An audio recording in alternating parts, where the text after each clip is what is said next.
बायसी प्रखंड सुगवा महानंदपुर पंचायत अंतर्गत चटांगी हाट से एक दिल दहला देने वाली घटना सामने आई है। इस घटना में 2 महिला की जान जा चुकी है। दरअसल ग्रामीण इलाके में औरतें अपने मिट्टी के घर में कामकाज के लिए चिकनी मिट्टी की जरूरत पड़ती है। जरूरत पड़ने महिलाएं एक ऐसी खदान से मिट्टी निकालने लगी जहां मिट्टी का ऊपरी परत बहुत ही पतला था।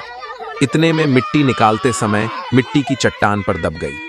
ग्रामीणों को सूचना मिलते ही कई ग्रामीण घटनास्थल पर पहुंचे, परंतु बहुत देर हो चुकी थी। इस घटना ने एक ही परिवार के 2 महिलाओं की जान ले ली है। घटना से पूरे इलाके में भय और शोक का माहौल बना हुआ है। देखिए पूरा वीडियो।